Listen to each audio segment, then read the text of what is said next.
What's up, everyone? Welcome back to the channel. Hopefully everyone is doing well and having a good day. So coming back at you with another movie review. I'm going to keep churning these ones out. Again, as I've mentioned, I have a laundry list of films I need to get through, including TV series. So I'm focusing more on the films just because those I can get through and view them much quicker, do reviews on them versus an entire TV series or doing a TV series episode by episode. So going through the movies first, and as you can see here, we have reviewed All You Need Is Death. Now, I'm not sure if many people have watched this, even though this film is somewhat new. I see it did come out in, I've got conflicting information on this. I see it came out in April of 2024, but I see two different dates. I see where it came out primarily in Ireland, which was on April 19th of 2024.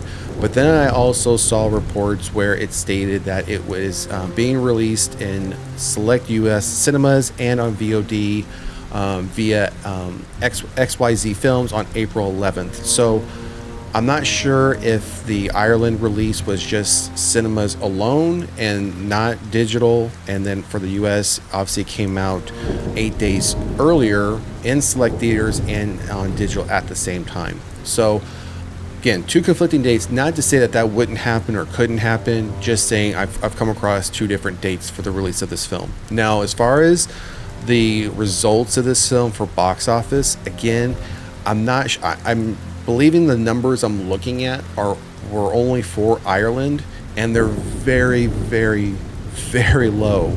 So it's listed here, and it's, again, the information on this film, trying to piece it together was a little bit difficult. There's not a lot out there on this, but it said the number I did come across for gross worldwide was $7,245.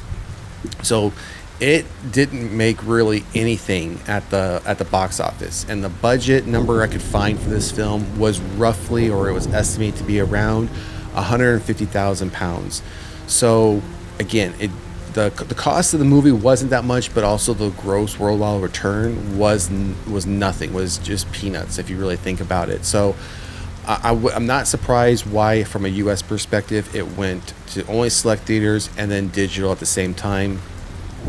If there wasn't much not support but much confidence behind the film, which is unfortunate, because again, this is, when you look at the number that we're talking about to make the film, it does fall in that low mid-range as far as independent budget type film. So we've seen plenty of these where the budgets are low or mid and they turn out to be great films, and they find their following because they find it on a streaming service. They find that following there and they get great support.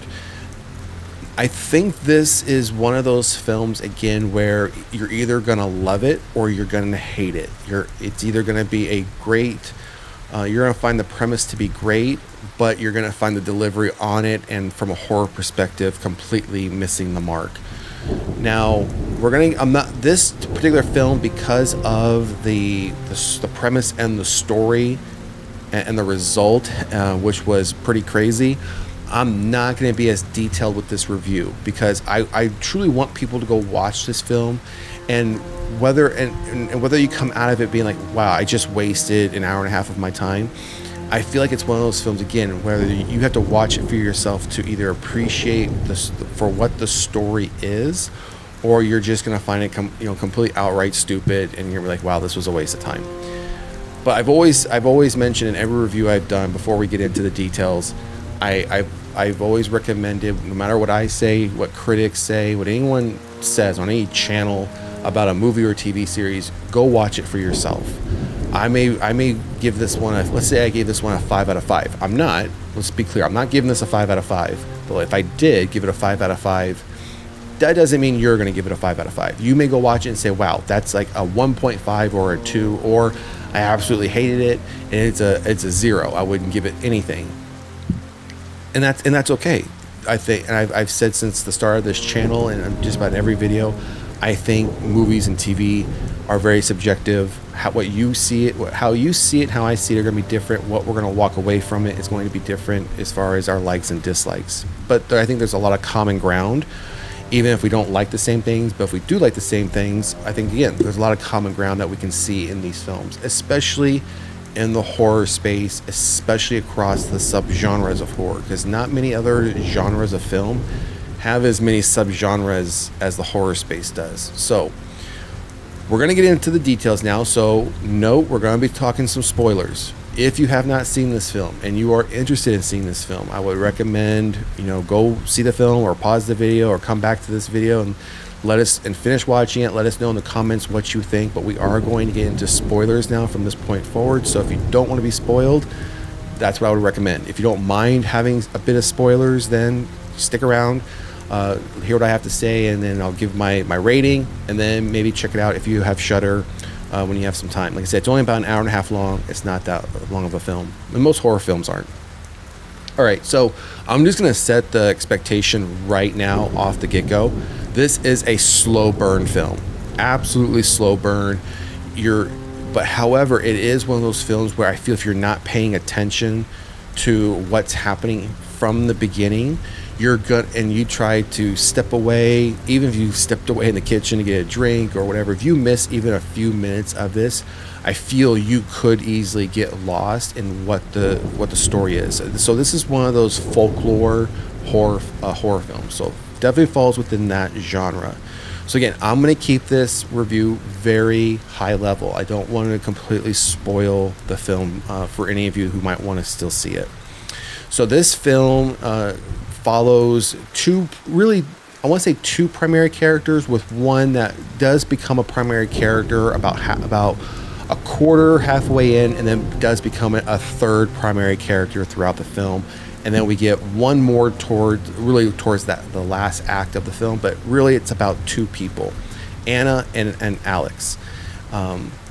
Both of them, what they do is they play in a band. They play weddings, at bars, things of that nature. But in order to make additional money, what they do is they go from various bars, various places, trying to track down rare Irish folklore ballads. And what they try to do is obtain those and then sell them for profit to high influencers, not influencers in the way we think about social media, but influencers as in like society, like very well-off rich people who want to obtain these very rare songs. So they try to do that. So they try to do that on the side, where they try to track these people down and record them singing without them realizing they're being recorded, and then they go to try to sell them. So this sets up, that's how this film really starts off for about the first 20 minutes. They try to set that story of who they are and what they try to do.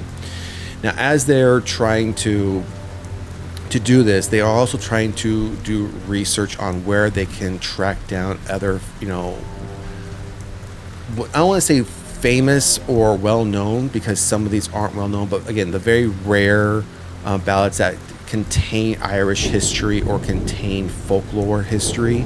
So they do their research, and they come across this group. I don't want to call it like a support group, but it's this group of individuals who are also doing the same thing. And there's this one individual, her name is Agnes, where I don't want to say she's a teacher, but she's almost like directing them, like, hey, you either have something or you don't have something. And during this group, Anna and Alex mentioned to her on the side, hey, we've heard about this one particular individual. And Agnes is like, yeah, I've heard of her. She's dead. She's no longer alive. Knowing though that she is very much alive, but the information that Anna and Alex had allowed her to find this individual. So Anna and Alex also, through finding and talking to other people, tracked down this individual as well, and her name is Rita. Rita Concannon is her full name in the film. And she has this, and she's known to have been a singer when she was younger, but she's much older now. But she possesses this very mysterious ancient song that they say in the film predates the Irish language, so to speak. So it's a language that no one really has heard of before or knows how it originated. But how Rita has it, as the story goes, is that it's been passed on from mother to daughter over the generations, and that's how it continues to pass. And it can only be passed from a mother to daughter. It can't be passed to a son, a father, and it can't really. And the premise sets also that it really can't be heard by men because otherwise something will happen. I'm not going to say what that is because that plays out in the film. They track her down, and unbeknownst to Anna, when they track her down, they walk in, they meet her, and there's Agnes. Realizing they've been backstabbed, that Agnes is there trying to get the song for herself as well, to sell it as well. Rita sings the song, but unbeknownst to Anna, Rita is in a sense passing down as she sings the song, embedding it within Anna. And also unbeknownst is Agnes is recording this as well. She has her bag there. She's being recorded. They find out. And then the story continues to play out. And this is where the horror aspect comes in. And also almost like this cosmic type horror aspect to it as well. Again, I'm not going to go into any more detail on what plays out, how it plays out, because again, I think that would be too big of a spoiler to go into, if you plan on seeing the film. But ultimately what happens is something happens to Rita, and Rita does have a son who has never heard the song.